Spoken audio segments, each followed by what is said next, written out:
Hello, Forgers, and welcome to Metasight, a podcast where we discuss SoulForge fusion mechanics, meta, and maneuvers. I'm your host, Ben, also known as Ankh, and today we're going to do a deep dive into Cercee's forgeborn ability, Army Commander. In this episode, we're going to discuss the three different levels of Army Commander, and its strengths, its weaknesses, and particular card combos to use with it. So let's get to it. First off, let's talk about what Army Commander does. At Cycle 2, Army Commander reads, upgrade a level 1 card in your discard pile, then return it to your hand. At Cycle 3, it reads, upgrade up to 2 cards in your discard pile, then return one of them to your hand. And at Cycle 4, it reads, upgrade a card in your discard pile up to 2 times, then you may play it for free. So, Army Commander is a bit different than a lot of Forgeborn abilities in that its effect is similar but significantly different in how it plays out as the levels progress. You could compare it to something like Nova's Might, where at Cycle 2 you get +2/+2 to all your creatures, at Cycle 3 you get +3/+3 to all your creatures, and at Cycle 4 you get +5/+5. This follows a different progression because what you're getting out of it varies depending on the cycle it shows up on your Forgeborn. Army Commander has several different weaknesses, the first of which is having a card in your discard pile to upgrade. Especially at Cycle 2, you will never have the ability to upgrade a card in your first hand. You will have to wait till turn 2 of Cycle 2 before you could ever use Army Commander Cycle 2. Cycle 3, you have a little bit of an easier time playing it in the first turn of the cycle if you play a card that you want to immediately upgrade and then play again in the same turn. And then for cycles for Army Commander, it doesn't really matter which cycle you activate it in. I mean, most of the time you're going to want to have something on turn 2 that you can upgrade multiple times and then immediately play, but it's not really the end of the world if you have to play a card and then immediately upgrade it to play it again effectively. So that's the first weakness of Army Commander. The second weakness of Army Commander is that inherently it does not affect the board at Cycles 2 and 3. Cycle 4 gets a bit of a pass there because you do get to play it for free, but in the first 2 cycles, the effect does nothing to change the board state. If you compare that to an ability like, let's say, Korok's Flame Strike, it does 5 damage or some amount of damage to a creature. You can actually affect the board state by removing one of your opponent's creatures. You can also, as we talked about earlier, like Nova's Might, you can buff your entire team at will. Army Commander, you need to do a little bit more finesse to make it work. So, let's get into it. How do we maximize Army Commander? Now, the first thing that jumps to mind, and we'll just go ahead and get it out of the way, is Krogius. So, Krogius, if you're new to SoulForge Fusion, it is a terrible level 1 card, a mediocre level 2 card, and an absolute bomb level 3 card. So an ideal play pattern with Krogius is to try and skip the first and possibly second level of Krogius and go straight to the third. You get the 30/30 that can't be affected with Breakthrough, that cannot be affected by your opponent's abilities. Now, when we look at Army Commander Army Commander Cycle 2, you can upgrade the level 1 of Krogius, immediately play its level 2 version. It's an okay play. You gain some life. You can block an opponent, but it still does cost your action. And then now you have your level 3 Krogius ready to go for Cycle 3. Another common play pattern with Army Commander Cycle 3 is to play level 1 Krogius, which puts level 2 Krogius into your discard pile, and then you can immediately upgrade it to level 3 with Army Commander and play it as your second action. Again, you're not really getting any sort of action equity doing it this way. It's still costing you the card play, but it does let you sort of ramp it out and avoid having to play it earlier in the game and losing momentum that way. And then finally, with Army Commander at Cycle 4 and Krogius, you can just skip all that, wait till he's in the discard pile, and just go straight to Krogius level 3. So Krogius has been discussed a lot with Army Commander. It's a pretty well-known combination, so we're not going to spend too much time talking about it. What I do want to talk about, however, is how do we better utilize Army Commander level or Cycle 2 and by extension, how do we better utilize Army Commander Cycle 3.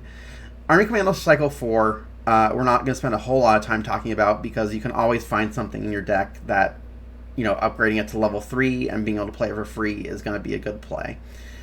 What we want to do is find a way to maximize Cycle 2 Army Commander and Cycle 3 Army Commander.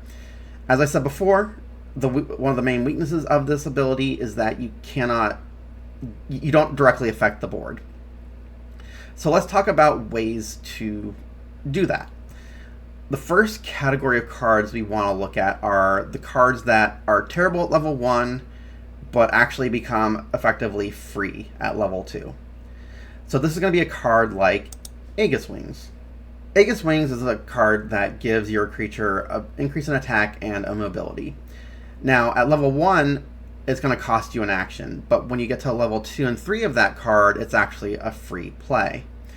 So, effectively, what you're doing if you're using Aegis Wings with Army Commander Cycle 2 is converting Army Commander into the text, give a creature +4 attack, this turn it gets mobility 2, if that makes sense.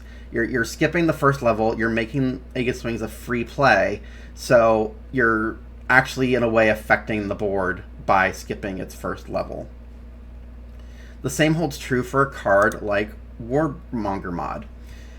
Again, Warmonger Mod, it lets you play a gizmo, but at the second and third levels, you get to play a creature for free. So you can do some interesting things with this. You can play the gizmo as a way of buffing the next creature that you play. You can give yourself an extra blocker for an attack, finish off another creature. There's a lot of ways to use that, but ideally you want to skip cycle or the level 1 version of Warmonger Mod and move directly to level 2 or 3. Another card that fits this bill is Shadow Strength. At level 1 it gives a level 1 creature increased attack and stealth, but at levels 2 and 3 it's still level gated at 2, but you get to play it for free. So now your Army Commander 2 is give a 1 or 2 creature +5 attack and it gets stealth this turn, and that's just free. And it also sets up Shadow Strength Shadow Strength level 3 as a free play later in the game. That also holds true for our previous cards that we were looking at. And finally, one that I want to talk about is Warbringer Ritual. Warbringer Ritual, you get to play a spell sprite at level 1, it still costs your action. Like Warmonger Mod, you get to play up to 2 spell sprites at level 2, and you get to play a spell for free. So if you can afford to get, Warbringer Ritual in your first or second hand in Cycle 2, you can just skip it, wait till you've discarded it, and then use it the following turn by bringing it back to your hand, playing it, and then getting to play a spell for free. So this is one class of cards that we can use in order to maximize Army Commander in terms of getting some sort of board value out of it, because of the aspect that they are free at that point. The next category of cards I want to talk about with Army Commander are probably less talked about. And these are cards that require an onboard synergy to work. Now, what this looks like is a card like, say, Ghastly Renewal. Ghastly Renewal lets you play a mindless zombie minion, but if you have a scientist in play, you get to play 2.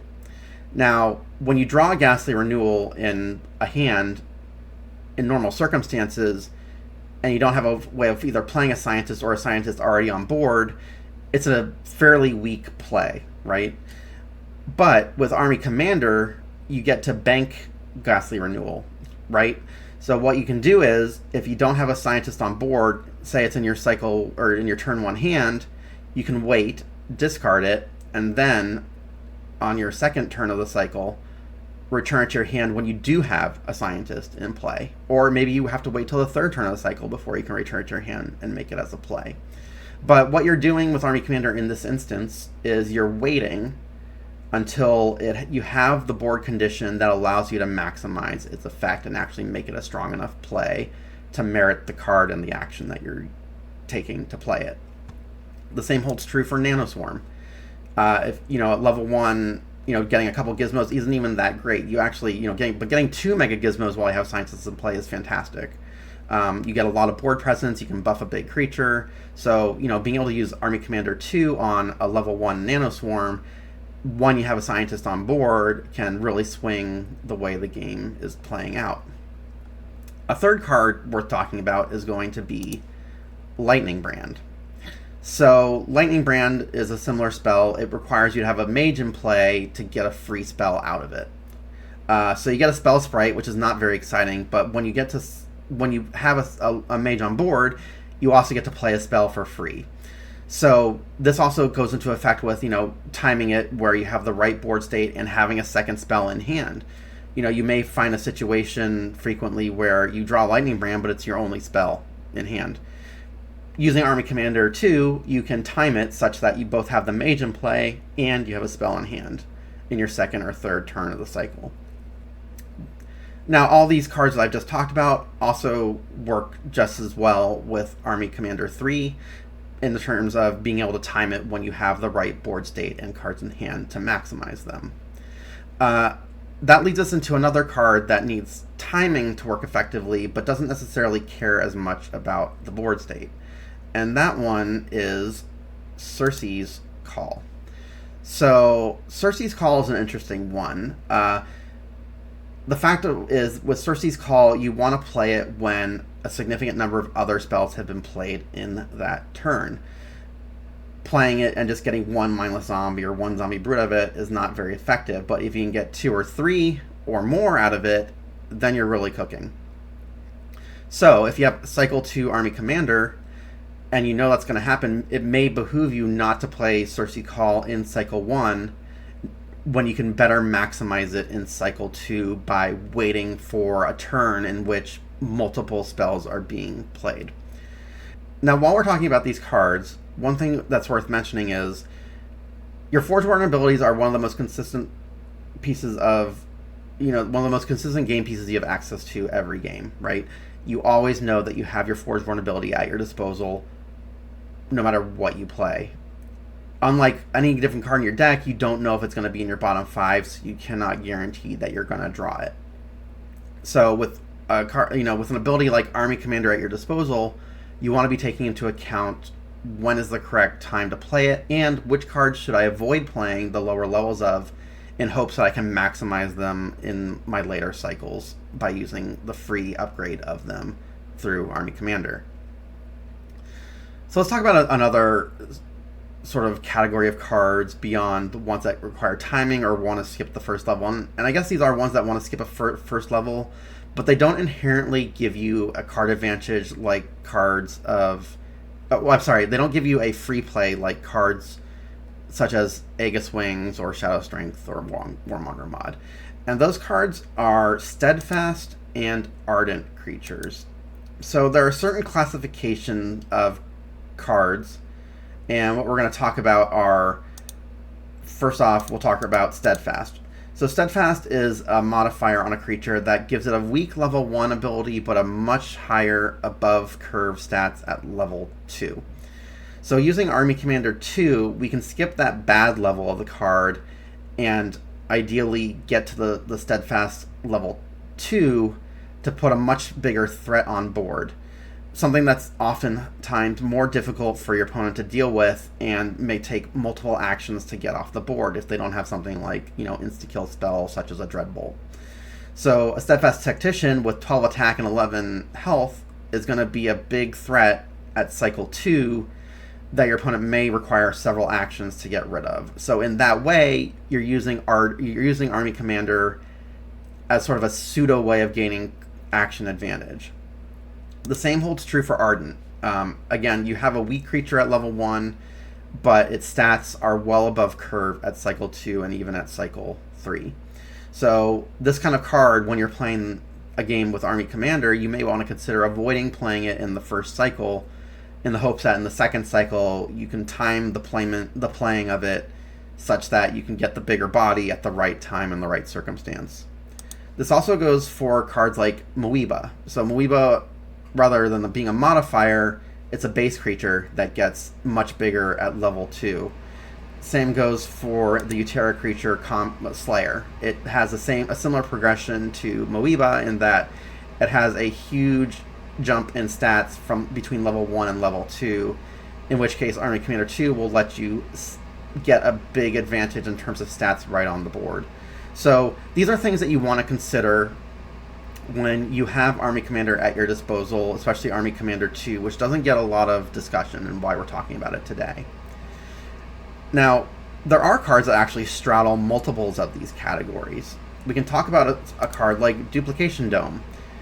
This is a card that at level 1 has a modest effect on the game, but it does cost you an action, and it doesn't directly affect the board often the turn that you play it. Now, Duplication Dome does have the clause at the second level that allows you to play a creature with deploy for free. So, if you can skip the first level of Duplication Dome, you can effectively play it and get a free creature out of it. Now, it also straddles the fact that you want to play it when you have a deploy creature in hand. Right? If you draw Duplication Dome and you don't have the creature in hand that has a deploy effect, it greatly weakens the power of the card. So this is where we can leverage Army Commander to upgrade it from our discard pile on a turn where we have a deploy creature we want to play out with it. Another one to talk about in the same vein is Feral Instinct. So Feral Instinct, it's a card that gives a creature breakthrough and armor, but it also lets you play a Wisp at level 1, or you get to play a free card at level 2 and level 3. Now, Feral Instinct has a similar thing where it straddles two different aspects where it really excels with Army Commander. The first is that the first level of it is not very strong. All you're getting out of it is potentially a Wisp. And the second issue is timing. So, Feral Instinct, if you're off Forge and you don't have a front row creature, it's very difficult to trigger the second clause of getting the free card. Now, with Army Commander, you get to bank it by having it in your discard pile and playing it at the most opportune time. So this is one of those cards that really benefits from Army Commander in that it allows you to really time when you're going to play it, and you also get to skip the weaker levels of it. And finally, one of my favorite cards to talk about is the Stitcher. A Stitcher, again, this is one where oftentimes you want to skip the first level because you want to get it in a situation where you can bring back a more impactful creature in Cycle 2 and or in Cycle 3. The other part of it is it needs a certain board state. You have to have a minion on board to work with it.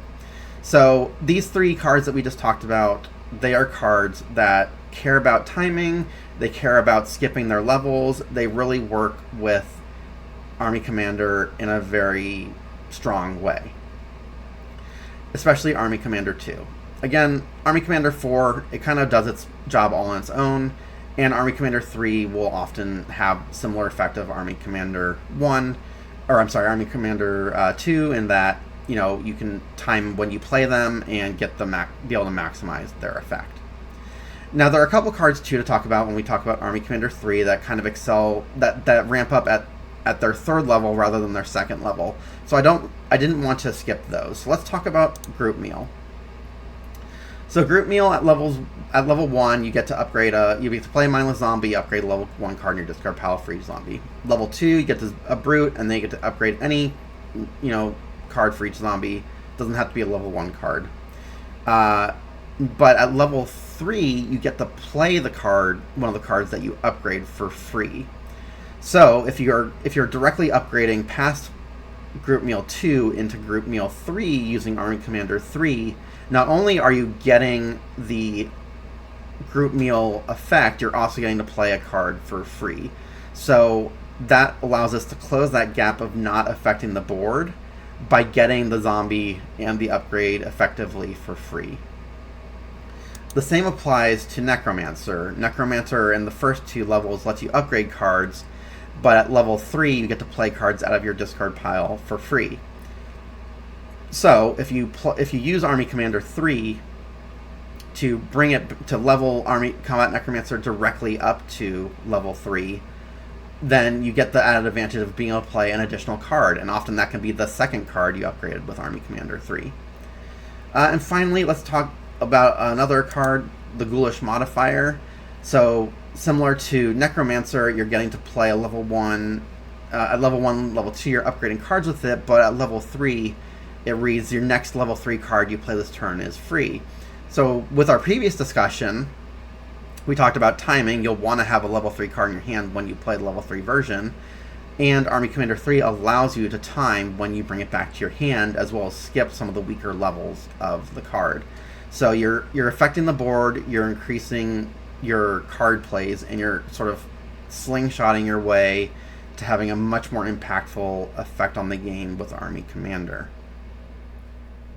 So this is where I want to sort of recap how to best utilize Army Commander and what to consider when you're building a deck with it. Obviously level 2 and level 3 are a bit weak, or I'm sorry, cycle 2 and cycle 3 are a bit weaker than cycle 4 Army Commander. But if you consider the correct cards in advance when you're building your deck, or I should say when you're pairing your deck, and have a game plan in mind of how you're going to utilize it, you can really maximize the effect of Army Commander. There's nothing wrong with just sort of playing it by ear, shooting from the hip in terms of what you're going to return and when. But if you don't have a plan in mind, there are going to be situations where you're the only thing you're doing with Army Commander is upgrading cards and not actually playing them. And really that greatly weakens the impact of Army Commander on the game and may not be the best strategy. So, cards that you can skip the earlier levels to get a better effect out of them, or a free effect, cards that require specific timing and that you want to play at the right turn in the right board condition, and cards that just sort of skyrocket when you can skip their levels. Those are the cards that you want to be considering to use with Army Commander. So that concludes my deep dive on Army Commander, Cercee's most notorious ability. But I want to send it over to the listeners. Just put a message below. What are your thoughts on Army Commander? What are better ways to use it than Krogius and some of the other ways I mentioned in this discussion? Please go ahead and give me a like and a subscribe. It really helps with letting me know that you are enjoying this content. And I will catch you on the next episode of Metasight.